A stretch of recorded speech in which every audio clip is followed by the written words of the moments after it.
वेदांत की 3 बात केवल अपने ध्यान में आप रख लीजिए।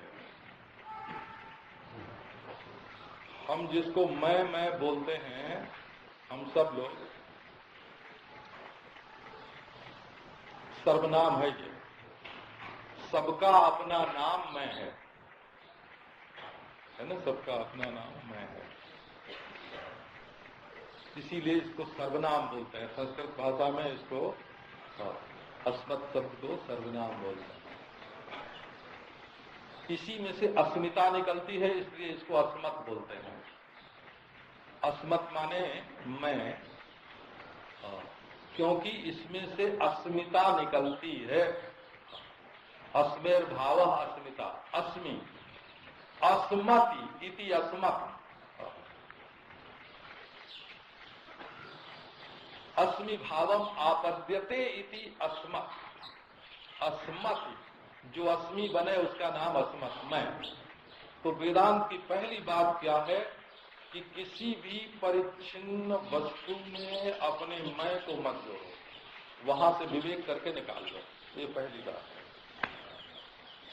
दूसरी बात यह है कि इसको ब्रह्म से एक जानो, ये वेदांत की दूसरी बात है, अद्वितीय ब्रह्म से एक। तीसरी बात क्या है?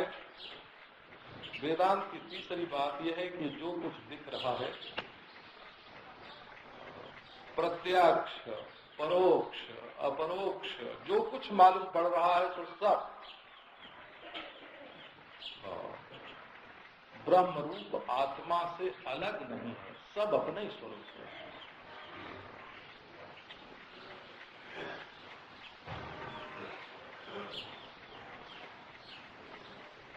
एक महात्मा से एक बार कहा कि महाराज, आप जिस खंडहर में रहते हैं इसमें ततैया बहुत हैं, चींटी बहुत हैं, तो लाल लाल जो होते हैं, खड्डे बोलते हैं हमारे यहाँ को।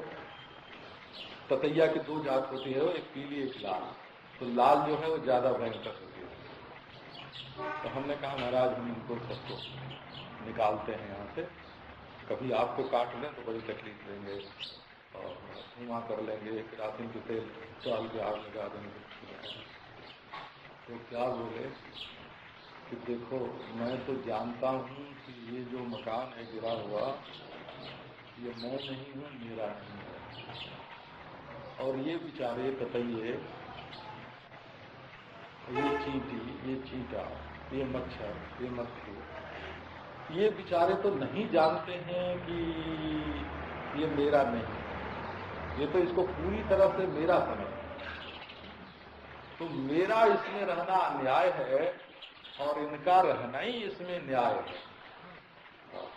निकालो तो हमको, इनको, सबको निकालो, और न निकालो तो किसी को मत निकालो, है ना?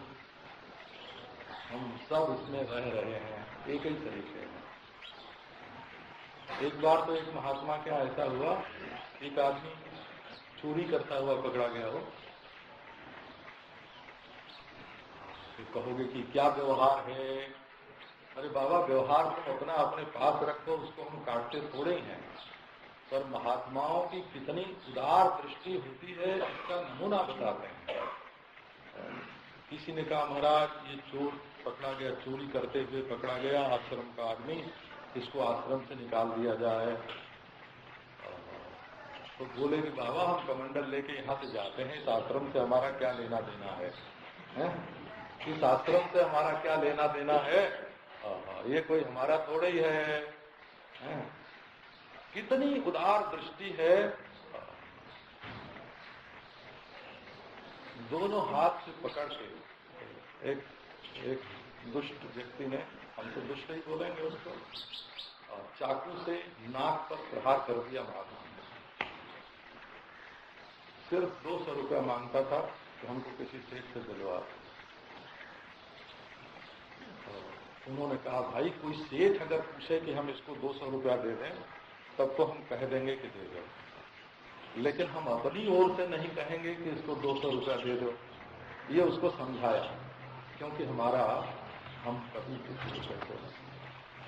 जब नाक पर उसने चाकू मारा तो दूसरे आदमी ने पकड़ लिया।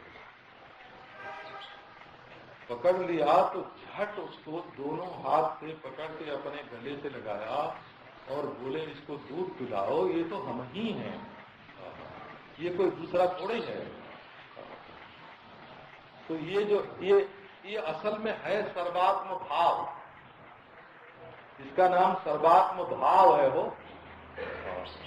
अद्वयानुभूति, अद्वयात्म बोध, अद्वयात्म बोध के आधार पर भी ये हो सकता है, और नीचे से ही यदि दृढ़ अभ्यास किया हुआ हो। अरे मैं भूल गया एक बार, हरे कृष्ण दास को 5 मिनट आप तक बैठ के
बोधधारा विघटित निखिलाकार संस्कार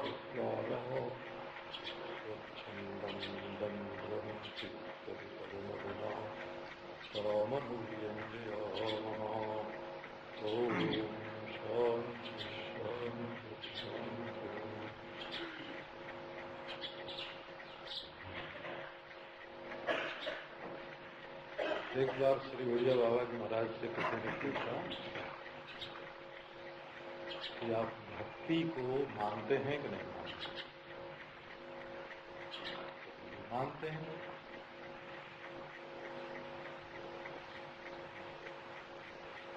सब मानते हैं। धर्म, उपासना, योग, वेदांत, तो सब आपके सिद्धांत में, और ये जो कट्टर प्रेमी लोग हैं इनके सिद्धांत में कुछ फर्क है कि नहीं? तो बोले फर्क है। क्या फर्क है? तो ये लोग उपासना को, प्रेम को, भक्ति को ही परमावधि मानते हैं, जीवन का परम लक्ष्य, और हम लोग परमात्मा को जीवन का परम लक्ष्य मानते हैं। परमावधि जो है वो आत्मा परमात्मा है।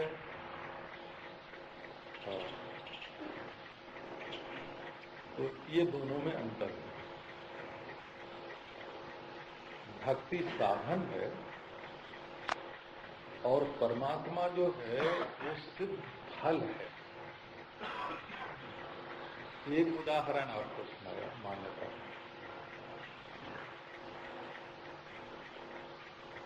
तो ये जो ध्यान की बात हम करते हैं, ये ध्यान एक दवा है, औषध है, बोला।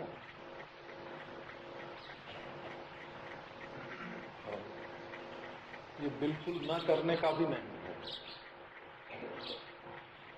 और हमेशा करते रहने का भी नहीं।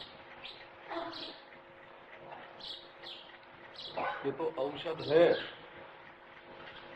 जैसे चिकित्सा के, इलाज के जैसे 4 रूप होते हैं, चिकित्सा के 4 व्यूह होते हैं, आयुर्वेद शास्त्र में वो प्रसिद्ध है। रोग क्या है,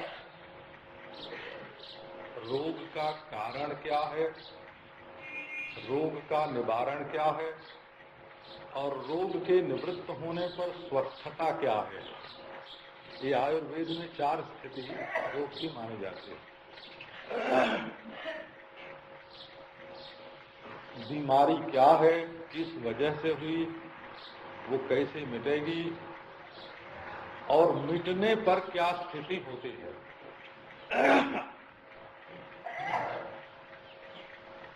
तो यदि आपको अपने अंदर कोई रोग नहीं मालूम पड़ता, कोई मानसिक रोग नहीं मालूम पड़ता,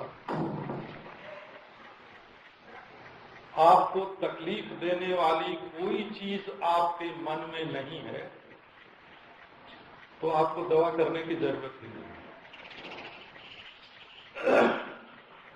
पर कोई चीज आपके मन में, आपके जीवन में ऐसी है जो आपको खटकती है,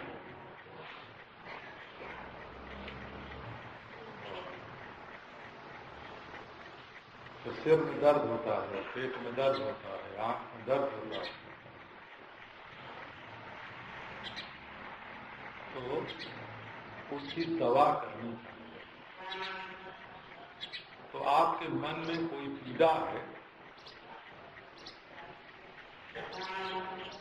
तो उस पीड़ा को निवृत्त करने का उपाय ध्यान है।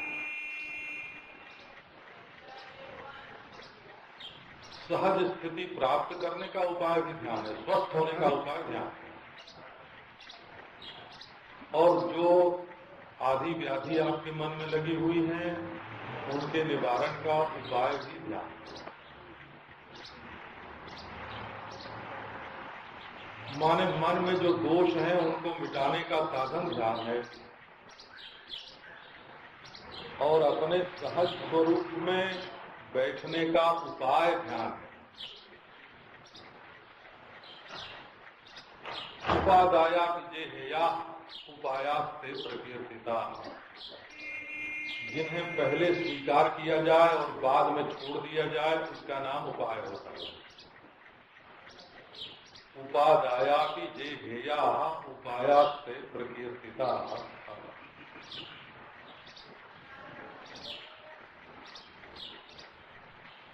किसी अफसर को पटाया, उसको कुछ दिया लिया, अपना काम बनाया, फिर ये नहीं कि रोज जाके उसको लेते देते रहें, मिलते रहें, उसका यूज करते रहें। वो तो काम पटाने के लिए मिलना जुलना लेना देना होता है।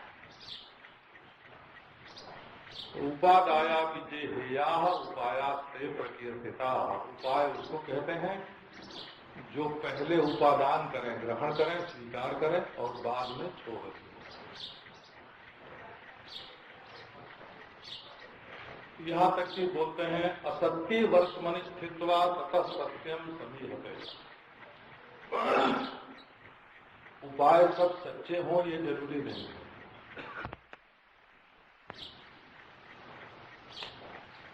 देखना तो ये है कि आपका काम ठीक बन जाता है।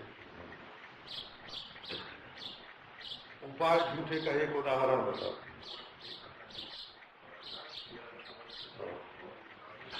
हमारे साथ एक ब्रह्मचारी थे, उनको वैद्यों ने, डॉक्टरों ने देख के बता दिया कि तुम्हारा लीवर खराब हो गया। लीवर की लेबर क्या है? लीवर।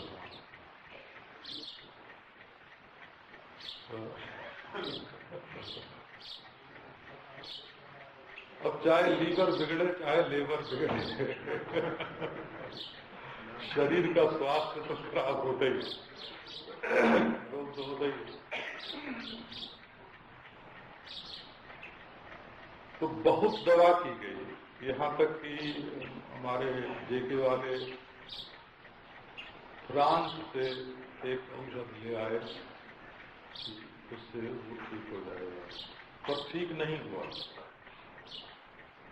तो हमारे पास एक डॉक्टर आता था सत्संग के लिए, डॉक्टर माथुर उसका नाम था, असिस्टेंट सर्जन का मतलब। उसने कहा महाराज हम अच्छा करेंगे, तो हर तीसरे दिन आता था और एक इंजेक्शन लगा जाता था। तो कोई 2 महीने तक वो आता रहा और इंजेक्शन लगाता रहा।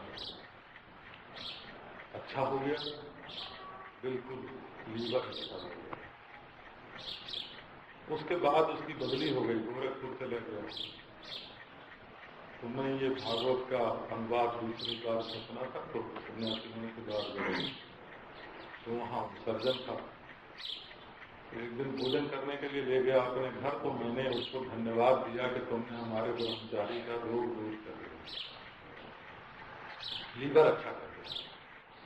तो उसने कहा कि महाराज आपसे सच सच बताता हूँ, इनके लीवर में कोई दोष नहीं था, बिल्कुल ठीक था, पर इनको ऐसा वहम हो गया था लीवर बिगड़ने का कि वो कहने से कि तुम्हारे लीवर में कोई दोष नहीं है, कोई तकलीफ नहीं है, ये मान नहीं सकते थे। तो मैंने 2 महीने तक हर तीसरे दिन डिस्टल वाटर का इनको इंजेक्शन लगाया और उसी से इनका रोग दूर हो गया। रोग का वहम हो तो वहम दूर करने के लिए ऐसे उपाय करने पड़ते हैं कि वे भ्रम छूट जाएं। उनके लिए सच्चे उपाय की जरूरत नहीं होती है। आपस में समसत्ता जिनकी, लख साधक बाधकता तिनकी। अगर रोग झूठा है तो दवा भी उसके लिए झूठी चाहिए। तो ये जो मानसिक भ्रम होते हैं, इनको मनुष्य अपनी ताकत से छोड़ नहीं सकता, तो उनको छुड़ाने के लिए भी युक्ति करनी पड़ती है। वो युक्ति से ही छूटते हैं। तो रोग का स्वरूप क्या है, उसका कारण क्या है, उसके निवारण का उपाय क्या है और स्वस्थ पुरुष का लक्षण क्या है। तो आप देखो, आपके क्लेश क्या है। अपने जन जो हैं, परिवार है, परिकर है, उनकी मृत्यु का नाम दुख नहीं है। धन जाने का नाम दुख नहीं है। आग लगने का नाम दुख नहीं है। दुख माने होता है मैं दुखी हूं, इस प्रकार की वृत्ति का अंतर में उदय हो जाना है। यह दुख है ऐसा नहीं होता। वो तो आप किसी बाहर की चीज को बताओगे, दुश्मन को देखेंगे तो कहेंगे हमारा दुख आ रहा है। अब दुश्मन दुख थोड़ा ही है, वो तो अपनी पत्नी के लिए बहुत प्यारा है, अपने पिता का दुलारा है, वो दुख थोड़ा ही है। वो तो तुम्हारे मन ने उसको दुख बनाया है। शत्रु में जो दुख रूपता है वो तुम्हारे द्वारा कल्पित है। तो यह दुख है ऐसा अनुभव कभी नहीं होता है। मैं दुखी हूं, दुख का रूप हमेशा यही होता है। ये इसका विभाग है। जब आपको दुख होगा तब मैं दुखी हूं, ये उसका रूप होगा। यह दुख है। दुख न काला है, न लाल है, न पीला है, न 1 फुट का है, न 1 मीटर का है। दुख में लंबाई चौड़ाई नहीं है, दुख की उम्र नहीं है, दुख में रंग नहीं है, दुख में आकार नहीं है, रेखाएं नहीं है उसकी। तो दुख का एकमात्र रूप है मैं दुखी हूं इत्याकारक अभिमान।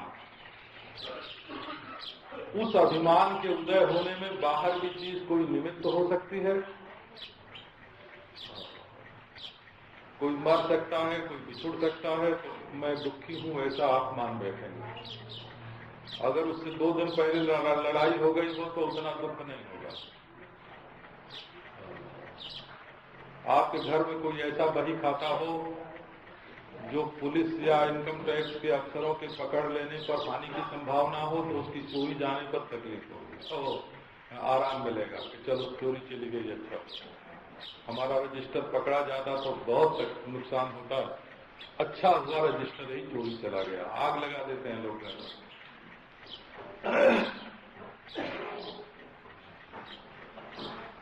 सुनी हुई बात कहता हूं, आप लोग जानते होंगे। सुनते हैं एक दिन किसी के घर पर छापा पड़ा, तो उनका भाई छापा डालने तो आई हो, बैठो ड्राइंग रूम में मौज और थोड़ा खाओ पियो, उसके बाद चाय पी लो तो तलाश करो। तो उन्होंने जो चाय बनाने के लिए घर में अंगीठी जलाई तो उसमें जो बेकार के नोट थे उस अंगीठी पे डाल। देखो वहां नोट जलने से सुख मिला हो, दुख दूर हुआ। नोट जलने से दुख दूर हुआ। और वैसे नोट जल जाता तो कहा हाय हमारा सब कुछ जल गया, हम दुखी हो गए। तो नोट जलना दुख नहीं है, उससे दुख की संवेद उत्पन्न होना, दुख का संवेदन अपने मन में उत्पन्न होना, ये दुख है।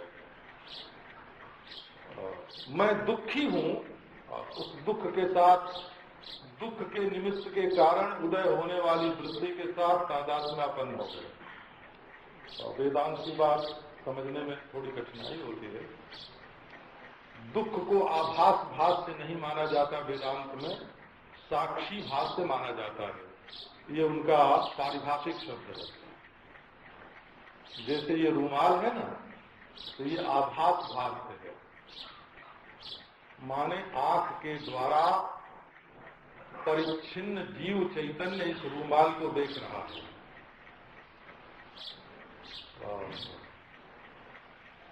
लेकिन दुख को साक्षी भास से मानते हैं, आभास भास से नहीं मानते हैं। माने न दुख आंख से देखा जाता है, न कान से सुना जाता है। आभास, चिदाभास दुख को नहीं देखता। तो चिदाभास तो मैं दुखी हूं ये अनुभव करने लगता है, और साक्षी उसको देखता है। मैं दुखी हूं ये वृत्ति साक्षी भास है। तो दुख को दूर करने के लिए, दुख रोग है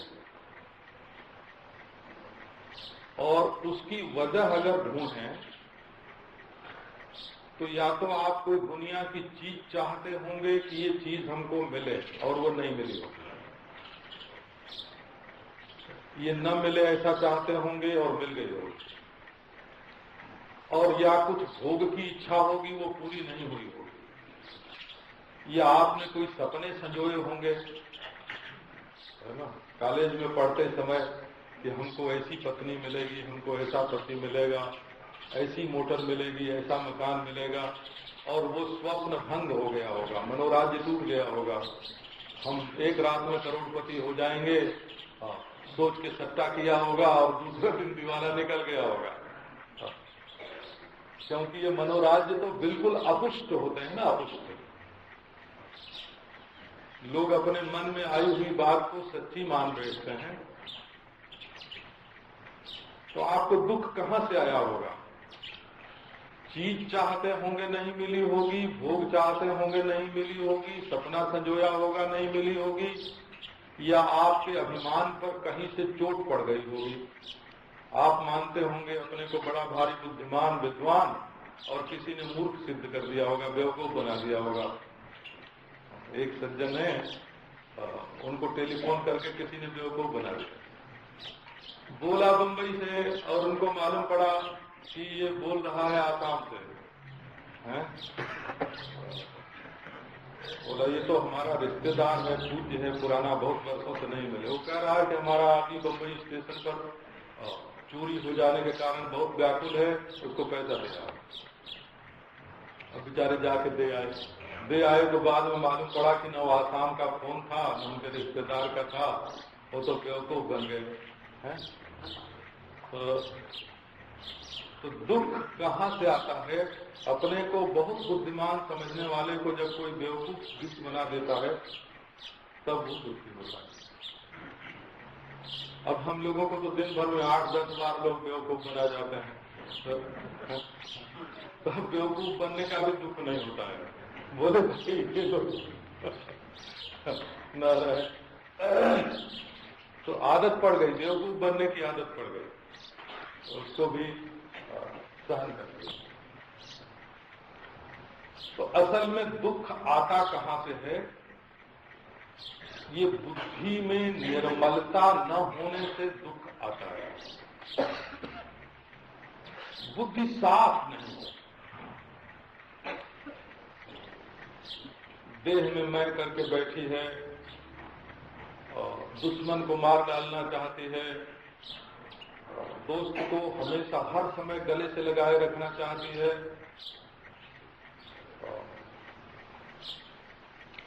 कहीं जो चीज है नहीं वो मान के बैठे होंगे। योग दर्शन का अभिप्राय है कि संसार में जितने दुख होते हैं उनके मूल में नासमझी जरूर है। अविद्या क्षेत्रम उत्तरेषाम सूत्र ही है योग दर्शन का। संसार में जितने दुख होते हैं उनमें कहीं न कहीं नासमझी है। तो अब देखो, दुख रोग है और नासमझी उसका कारण है, निदान आदि कारण। कहीं न कहीं नासमझी है। तुम क्यों ईश्वर की इच्छा से जो हो रहा है उसमें दस्तंदाजी करने गए थे? तुमने क्यों दूसरे के मन को मन नहीं समझा? तो हमारे ही मन का हो, उसके मन का नहीं हो। तुमने अपने को क्यों तानाशाह बना लिया कि जो हम हुक्म देंगे वही होगा? तो कहीं न कहीं अपनी नासमझी दुखी होने में जरूर रहती है। तो उस नासमझी को दूर करने के लिए मन में देखो, दुख हो रहा है, ये रोग है और उसका कारण अविद्या है, नासमझी, उल्टी समझ। और उसकी चिकित्सा, उसका इलाज, उसकी दवा जो अंतःकरण की शुद्धि है उसमें उपयोगी ध्यान है। और इस दवा का फल क्या होगा कि आप सहज अपने स्वरूप में स्थित हो जाओगे।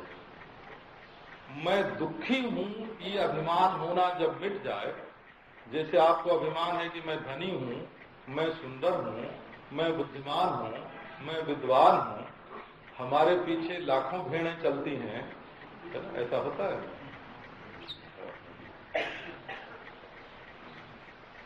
तब क्या समझते हो? हम अमेरिका में गए तो वहां हमारे लाख चेले हो गए। अब वो बेचारे न ब्रह्म को जाने, न आत्मा को जाने, न ध्यान को जाने, न समाधि को जाने, हैं? बोले भाई लाख अमेरिकन हमारे चेले हो गए। तो वो तो अध्यात्म विद्या को कुछ जानते ही नहीं है, लाख भेड़ तुम्हारे पीछे चले, इससे तुम बड़े भारी थोड़े हो गए। अज्ञान लोग, अनजान लोग भेड़ किसी के पीछे पीछे चलने लगे तो उसमें बड़प्पन आएगा। तो अभिमान जो है ये बड़ा भारी दुख देता है। तो जब मैं दुखी हूं, ये अभिमान तुम्हारे मन में उदय न हो तो हम कहेंगे कि हाँ भाई अब तुम स्वस्थ हुए। तो उस स्वस्थता के लिए ध्यान करना पड़ता है। कहो कि ज्ञान ही से दुख दूर हो जाएगा, मैं दुखी हूं, अभिमान दूर हो जाएगा, तो बिना अंतःकरण शुद्ध हुए ज्ञान होगा नहीं। और अंतःकरण शुद्धि के लिए छटाई करना जरूरी पड़ रहा है, और छटाई बिना ध्यान के होगी नहीं।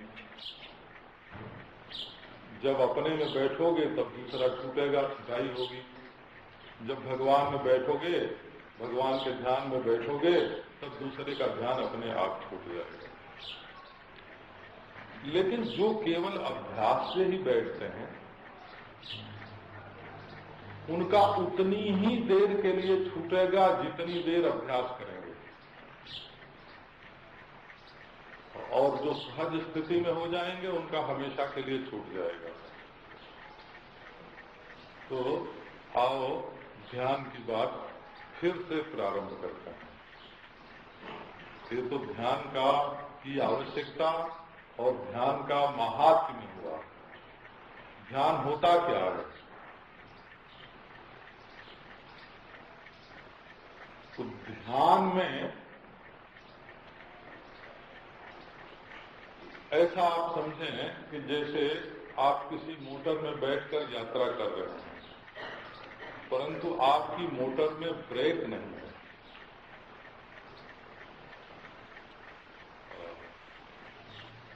तो वो गड्ढे में गिर सकती है, वो बंद हो सकती है, वो एक्सीडेंट कर सकती है, और वो आप जिस रास्ते में ले चलना चाहते हैं उसमें न चले, ऐसा हो सकता है। तो ये आपके अंतःकरण में, मन में, बुद्धि में एक जो मोटर चल रही है, जिस अंतःकरण पर बैठ करके आप जीवन यात्रा का निर्वाह कर रहे हैं, उसमें ब्रेक लगाने का सामर्थ्य आपके पास है कि नहीं है। आपकी जीवन यात्रा तो चल रही है, खाते हैं, पीते हैं, मौज करते हैं, काम करते हैं, परंतु ये बेधड़क, बेतहाशा बहती चली जा रही है कि उसमें वारक यंत्र, ब्रेक आपके काबू में है। तो इस जीवन यात्रा में जो निरोध शब्द का प्रयोग किया जाता है ना, योग में निरोध शब्द का प्रयोग करते हैं, वो निरोध माने ब्रेक, वारक। तो वो कितना प्रबल होना चाहिए, ये नहीं कि तेज रफ्तार से मोटर चल रही है और ब्रेक ही जोर से लगाया, टूट गया। ब्रेक बड़ा समर्थ होना चाहिए, और वो ऐसा समर्थ होना चाहिए कि वो किस किस चीज पर लगे। तो उसकी गिनती बता देते हैं आप। पीछे की अच्छी यादें और बुरी यादें अपने मन में आती रहती हैं। अच्छा, हम जब चाहें तब उनका आना रोक सकते हैं कि नहीं? तो जब आने लगती हैं बाबा तब 1000 रोको, नहीं रुकते हैं। तो नहीं, तो आपके मन में ये विरोध का सामर्थ्य कि जब हम चाहें, जब अतीत को काट से बिल्कुल अलग कर रहे हैं, स्मृति अच्छी या बुरी, बुरी स्मृति आती है तो दुख होता है, अच्छी स्मृति आती है तो सुख मिलता है। हमारी एक माता है, वो एक दिन किसी के घर मातम कुर्सी कर रहे हैं, और वहां रोने का वातावरण था, सब लोग रो रहे थे। तो उन्होंने सोचा कि हम भी रोएं, सब लोग रोते हैं तो अब उनको रोना ना आवे, हैं? तो मुंह पर रुमाल लगाया, अपनी माँ के मरने की याद की, बाप के मरने की याद की, बाप के मरने, भाई के मरने की याद की। अब कितनी याद करें महाराज, और रोना तो आवे ही नहीं। याद कर करके रोने की कोशिश कर रहे थे। तो ईश्वर कृपा से स्मृति चाहे अच्छी हो चाहे बुरी, जब हम अतीत के साथ अपना संबंध काटना चाहें तो बिल्कुल काट सकें, ये सामर्थ्य आपके भीतर रहना चाहिए। तो यदि ध्यान का हम अभ्यास करेंगे कि हम राम का, कृष्ण का, विष्णु का, शिव का, और निर्विषयता का, निष्संकल्पता का, और अपनी पूर्णता का जब हम ध्यान करना चाहें, जब ध्यान में बैठ जाएं और बीती हुई बातों का याद आना बंद हो जाए, बीती हुई बातों की याद बंद करने का आप में सामर्थ्य है कि नहीं? एक दूसरी बात लो, जब देखो, जब ऑफिस में लोग मेज पर सिर रख के सो जाते हैं, और मेज पर रख के सो गए, सत्संग में बैठे, हमारे सत्संगी तो ऐसे नहीं है। सत्संग में बैठे और कुंभकर्ण की श्रीमती है ना, पत्नी, कुंभकर्ण की पत्नी को निद्रा बोलते हैं। हाँ, जब वो विधवा हो गई कुंभकर्ण के मरने पर, तो राम जी ने कहा कि बड़ी बहुत दुखी है, क्या चाहिए? बोले महाराज आगे का जीवन कैसे व्यतीत करें, कैसे बिताएं? तो राम जी ने कहा कि तू सत्संग में जो पापी लोग आए उनके सिर पर आके बैठ जाना और सत्संग करना। राम जी ने वरदान दिया। तो जब देखो, जब नींद आ जाती है, ये निद्रा जो है हमारे काबू में नहीं रहती। ऐसा अभ्यास होना चाहिए कि जब चाहे जब 5 मिनट में सो जाए, और जब चाहे जब बिना सोए रह सके। गांधी जी का ऐसा अभ्यास था इस संबंध में कि उन्हें 5 मिनट का अवकाश मिल जाए तो उसमें वो नींद ले लेते थे। प्राकृत समाधि का नाम निद्रा है और आध्यात्मिक निद्रा का नाम समाधि है। आप अभ्यास से अगर नींद पैदा कर सको तो उसका नाम समाधि है। और जो प्रकृति ही आपके सिर पर डाल देती है समाधि, उसका नाम नींद है। तो इसमें अभ्यास होने से साधन हो जाता है ये, और वो प्रकृति से आने के कारण साधन नहीं होती।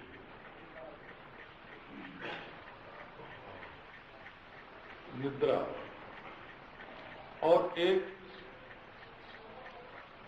एक बात देखो, आपके मन में कल्पनाएं तो होती रहती हैं, और ऐसी ऐसी कल्पना होती हैं जो दुनिया के पर्दे पर कहीं नहीं है। ऐसे ऐसे विकल्प आपके मन में सोचते हैं जिनके लिए शब्द तो हैं परंतु वस्तु कहीं नहीं है। तो आपका मन नरक की कल्पना ज्यादा करता है कि स्वर्ग की?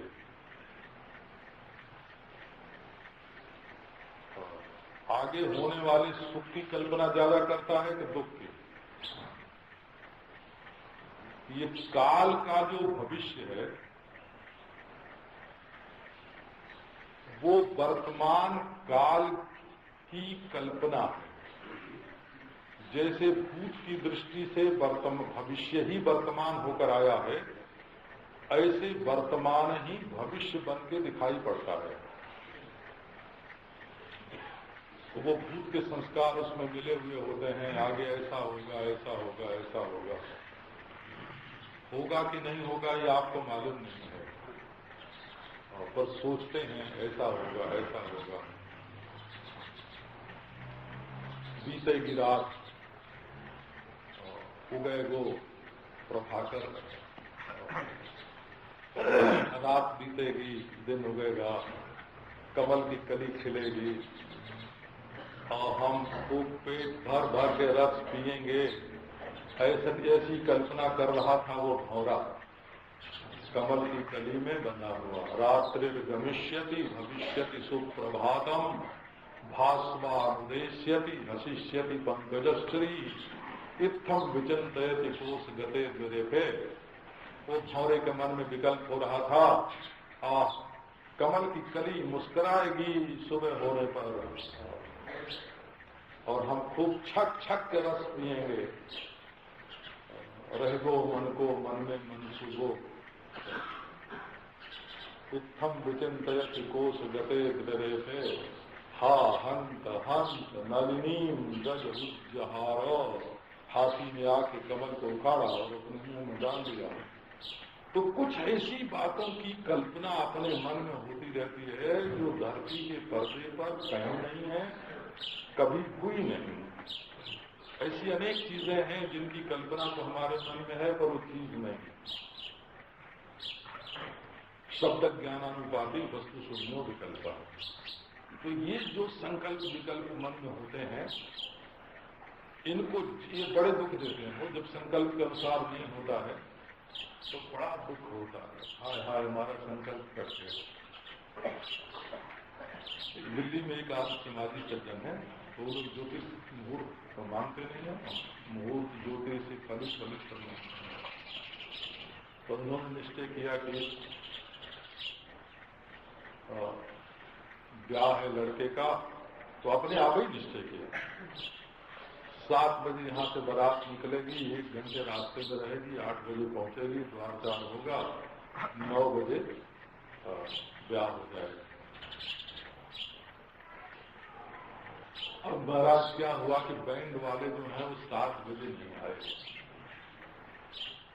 7:30 बज गए, 7:45 बज गए, 8 बजने लगे। अब वो पांव पीटे और चिल्लाए घर में, तो मुहूर्त बिगड़ रहा है, ब्याह का मुहूर्त बिगड़ रहा है। अरे कौन ज्योतिषी से पूछा है तुमने, तो नक्की किया है ना, तो खुद ही नक्की करते हैं और खुद ही पांव पीटते हैं कि हमारी कल्पना के अनुसार नहीं हुआ। तो आप अपनी कल्पनाओं को रोक सकते हैं कि नहीं? ये जो झूठी झूठी कल्पनाएं हैं भविष्य के बारे में आपके मन में उठती रहती हैं और आपको लगती हैं कि बिल्कुल सच्ची हैं, आपको लगती है बिल्कुल सच्ची, अपनी कल्पनाओं को सच्ची मानते हैं। तो इसमें नरक की कल्पना हो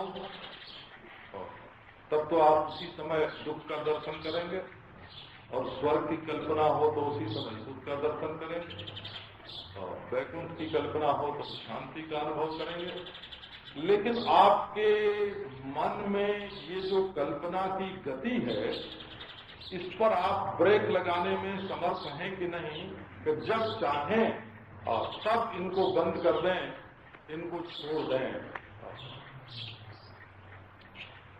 विपर्जय सबको होता है।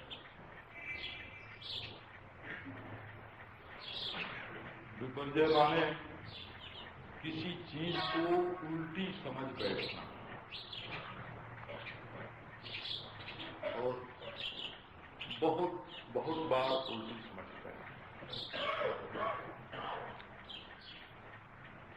और उल्टी समझ भी कभी फायदे की होती है, कभी नुकसान की होती है। भ्रांति भी कभी कभी लाभकारक होती है। तो ये जो भूल की वृत्ति है, इसको आप रोक सकते हैं कि नहीं? और आप कुछ देख रही है, कान कुछ सुन रहा है, और देखो जीभ फराफर बोल रही है। एक आदत होती है कि मुंह में हर समय कुछ न कुछ पड़ता रहे और चलता रहे।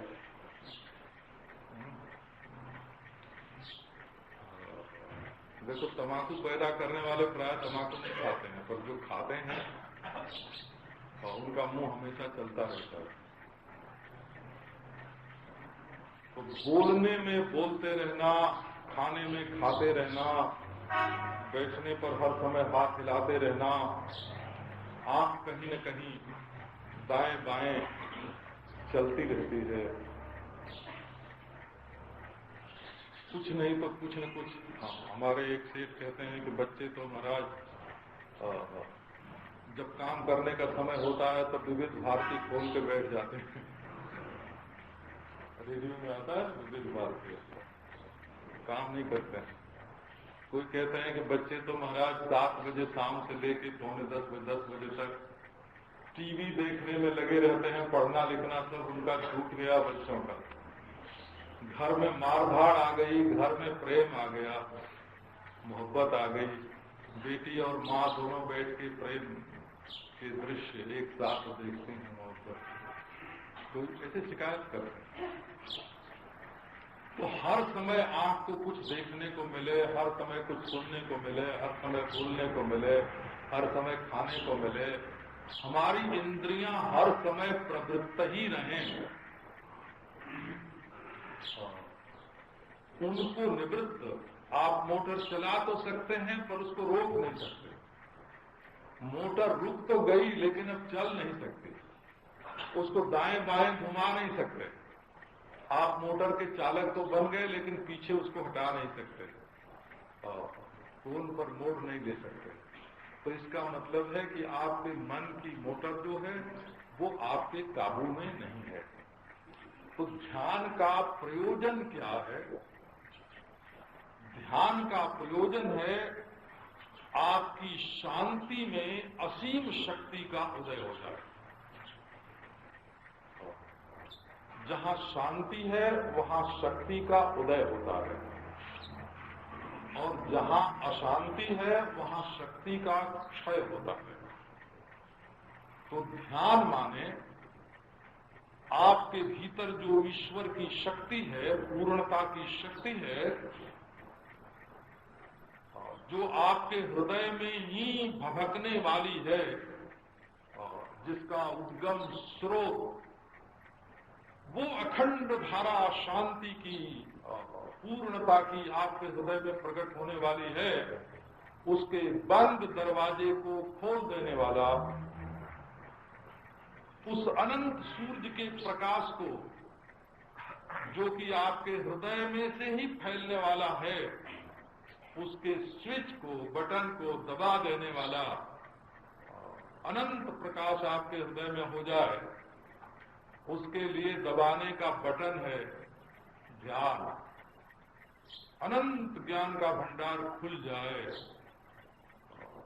आपके हृदय में वो शांति आवे जिससे ईश्वर की शक्ति के साथ आपका सीधा संबंध हो जाए, उसको दोष का प्रक्षालन, दोष को धोना, गुणों को प्रकट करना, और जो अपने में कमी है उसको भर देना। जैसे मेकअप करते हैं ना, मेकअप ऐसे कोई दाग लगी है शरीर पर तो छुड़ा दिया, कहीं चाम खुरदुरा है तो उसको चिकना बना दिया, कहीं गड्ढा है तो उसको मसाले से भर दिया।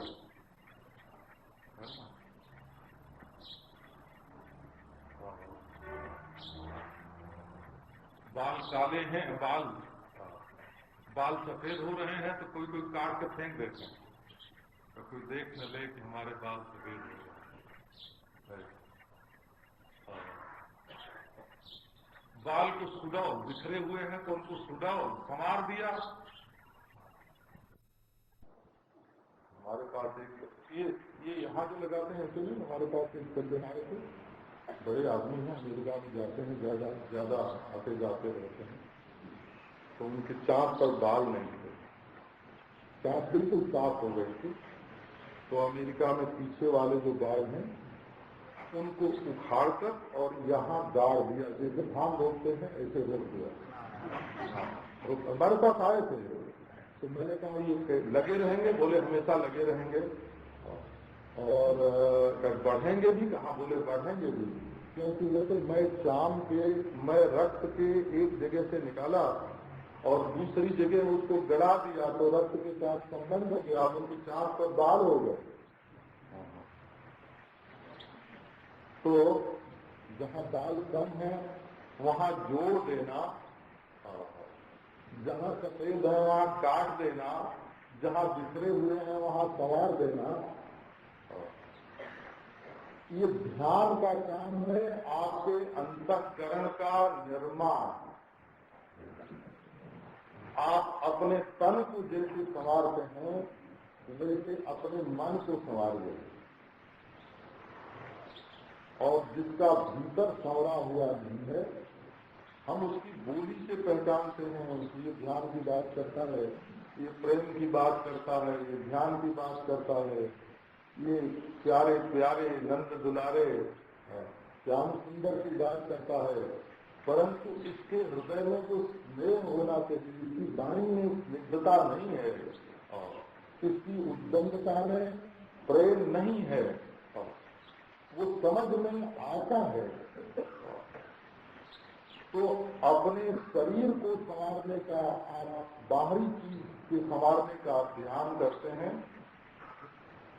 और सोच लेते हैं कि आज कैसी साड़ी पहनेंगे, कैसा बाल संवारेंगे, कौन सा आभूषण पहनेंगे, कैसी बिंदी लगावेंगे तो हमारा शरीर बड़ा सुंदर लगेगा। लेकिन मन को तो ऐसा कपड़े के नीचे दबा रखा है कि चाहे जितनी मैच छाती पर बैठी हो फिर कोई दूसरा थोड़े देखता है। तो ये मन को निर्मल बनाने की जो प्रक्रिया है, अंतःकरण को निर्मल बनाने की प्रक्रिया, वो ध्यान है। तो उसमें से कभी कुछ निकाला जाता है। ध्यान निर्विषयम मनः, ध्यान कभी उसमें कुछ भरा जाता है। विजातीय तिरस्कार पूर्वक सजातीय वृत्ति का प्रवाह करना पड़ता है ना। अनात्माकार वृत्ति को हटाकर आत्माकार वृत्ति का प्रवाह करना पड़ता है। ब्रह्माकार मनोवृत्ति प्रवाहो हम कृतम बिना, अहंकार तो हो गए नहीं और ब्रह्माकार मनोवृत्ति का प्रवाह होता रहे, उसको कभी शांत करना पड़ता है और दूध को गर्म भी करना पड़ता है और उसमें पानी का छींटा भी उफान आने पर देना पड़ता है और ज्यादा परिपक्व हो जाने पर उसको ठंडा भी करना पड़ता है। तो आप अपने अंतःकरण को यदि बनाना निर्माण करना चाहते हैं अपने मनोनुकूल, तो उसमें से कभी कुछ निकालना पड़ेगा, वो भी दोषापलयन ध्यान है। उसमें कभी भगवान का ध्यान बड़ा सुंदर मंद मंद मुस्कुराता हुआ और प्रेम बड़ी चितवन से देखता हुआ और ठुमुक कर पाद विन्यास करता हुआ पीताम्बर फहराता हुआ मुकुट की लटकन, पांव की थिरकन, तो कभी इसका ध्यान करना पड़ेगा, कभी शांत रखना पड़ेगा, ध्यान निर्विषय मना करना पड़ेगा। तो अंतःकरण के निर्माण की प्रक्रिया ये है कि हम उसको बिल्कुल अपने अनुरूप बना सकें। अपने अनुरूप बनाने का अर्थ क्या होता है कि अंतःकरण शीशा की तरह निर्मल स्वच्छ हो जाए और उसमें हम अपने प्रतिबिंब को ठीक ठीक देख सकें कि आखिर हम कैसे हैं। जब शीशा मैला होगा, फूटा हुआ होगा, टूटा हुआ होगा, जलता हुआ होगा, तो उसमें आप अपने को कैसे देख सकेंगे। इसलिए